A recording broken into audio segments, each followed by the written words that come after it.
Today, we're talking about self-leadership. And I have an amazing story that I'm going to share with you. A story of a young person, maybe the most unlikely leader that you could ever imagine, who their leadership absolutely changed our world. So you might be thinking, what is self-leadership? Maybe you've heard the term, maybe you haven't heard the term. It was first coined by Charles Mann in 1983, and Peter Drucker, someone that is a leadership expert, said that being a self-leader is like being the CEO of one's own life. So it's really important, if we want to lead others, the first step is we've got to learn how to lead ourselves. How do you give yourself a command and follow it? How do you create a direction for yourself and take the subsequent steps that leadership demonstrates?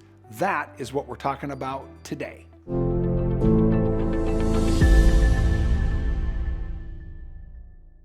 So if you're new to our community, I want to welcome you. I'm glad you're here. My name is John Boggs. I am the co-founder of the Brave Thinking Institute, where I also serve as CEO, and I'm the founder of our business and leadership division. And today we're talking about self-leadership. So let's start right off by busting a myth. I know there are people that think they're leaders and there are people that think they're not leaders.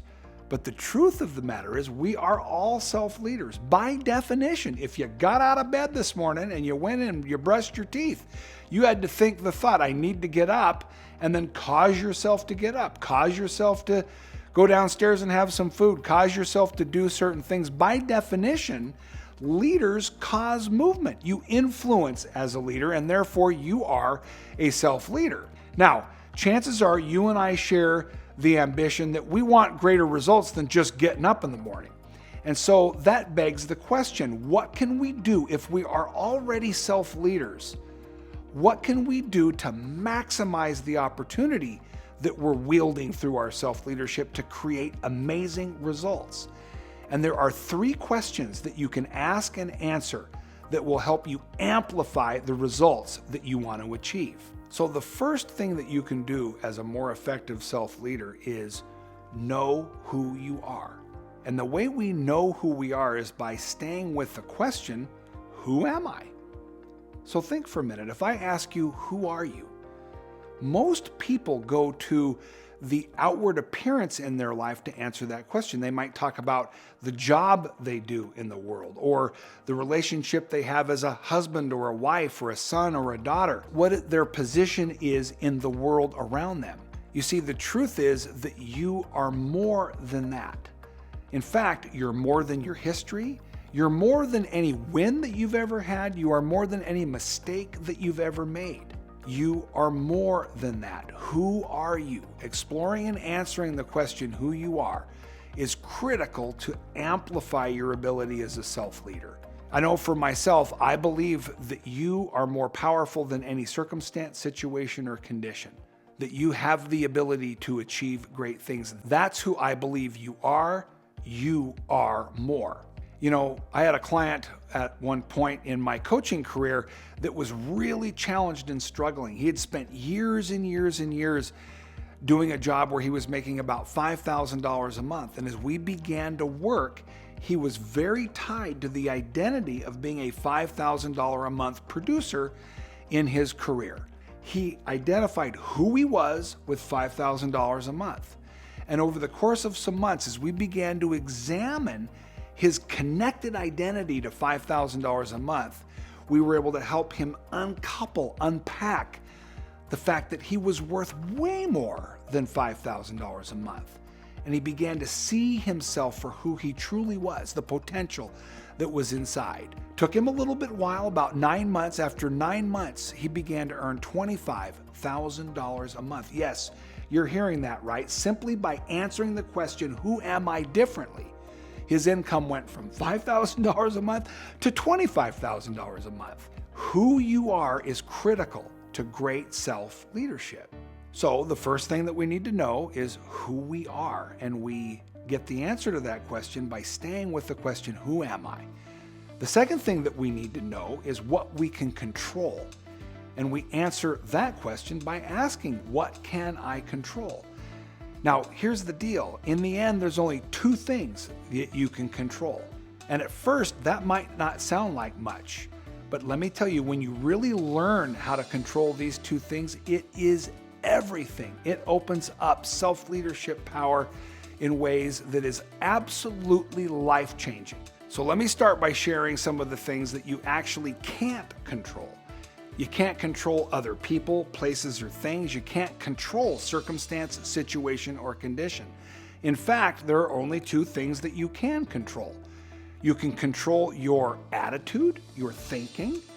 Are you a glass half full or half empty kind of person? Because here's the deal, it's got nothing to do with the amount of water in the glass and everything to do with your attitude. And you can control your response. Are you responding in a way that is in alignment with the result that you want? Ask yourself this question: am I responding to the circumstances? Am I responding to what's going on in a way that is empowering or disempowering? What do we mean by empowering versus disempowering? Know what you can do. What can I do in light of the situation? What's something that I can do that moves me in the direction of what I would love? Or are we responding with, well, I guess that isn't going to work? A disempowering.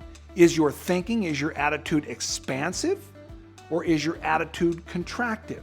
When you know that you can control your attitude, you can control your thinking, and you can control the way that you're responding, and you pay attention to responding and thinking in ways that are in alignment with what you would love, instead of in alignment with what you don't want, you are exercising brilliant self-leadership.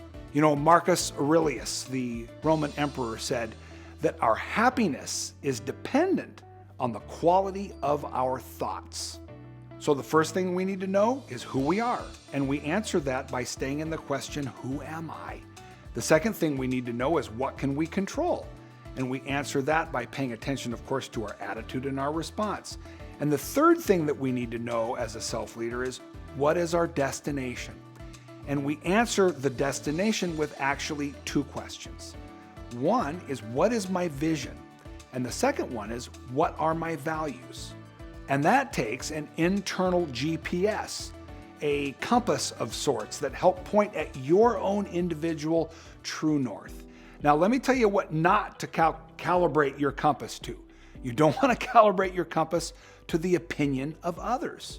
It's your destination. It's your true north. It's your vision. And likewise, you also don't want to calibrate your compass to your own internal feelings. You see, feelings are fleeting. They change from moment to moment based on what's going on. Where you will find your true north, the answers to the question of vision and values, is by paying close attention to two things. For vision, it's answering the question at your core, what would you truly love?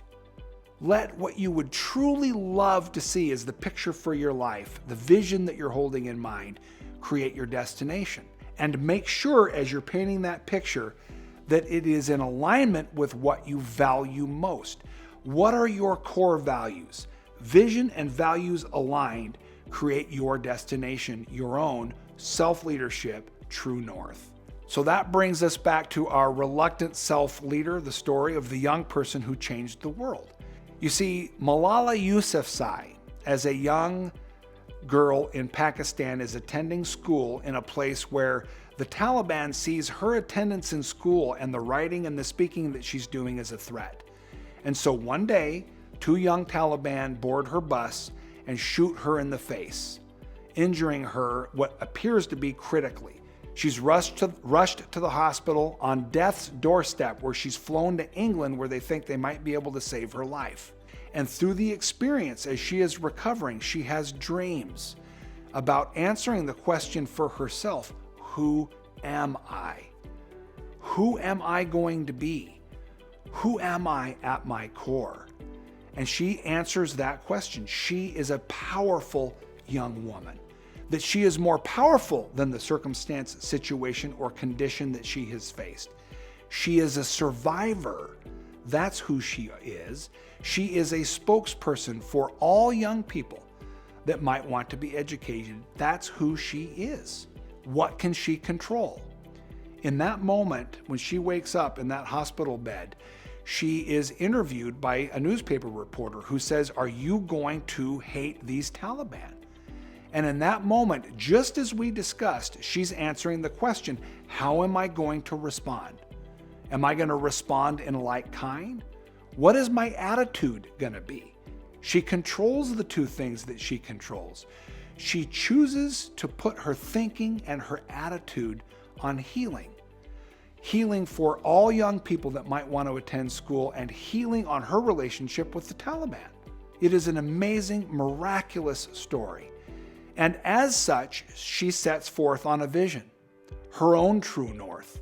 You see, one of her core values is a belief that every young person, every young girl, and every young boy, regardless in the world they choose to live, deserves an education. They deserve an opportunity to be educated. This becomes her vision, this becomes her purpose, and she goes to work. She knows who she is, she controls her attitude and her response, and she has a very clear vision based on her values. And of course, as a result, you might be aware that Malala is the youngest person ever to win the Nobel Peace Prize. Talk about an amazing, reluctant self-leader. That story inspires me on a daily basis. So my encouragement to you is, first off, see yourself as the self-leader you are. You are a leader, and you can be an even greater, more dynamic leader when you truly answer for yourself those three questions, when you know who you are, when you know what you can control, and when you know what your vision and your value are, you are absolutely amplified as a self-leader. And as Howard Thurman said, don't ask what the world needs, ask what makes you come to life. Because what the world needs is more people that have come to life, and that's what self-leadership helps us create. And now it's your turn. If you've ever implemented an idea, a strategy that's helped you be a better self-leader, I would love for you to share it with me. Put it in the comments below. I read them, and I look forward to getting your tips on self-leadership.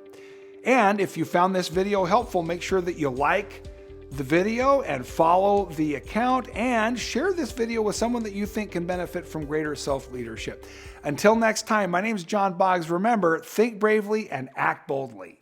And now it's your turn. If you've got an idea of what creates great self-leadership, if you've ever used a tool that has helped you lead yourself better, I would love for you to share it with me. Put it in the comments below. Also, if this is a video that you've loved, make sure you subscribe to the channel and share this with someone that you think would love to have greater self-leadership tools. Until next time, my name's John Boggs. Remember, think bravely and act boldly.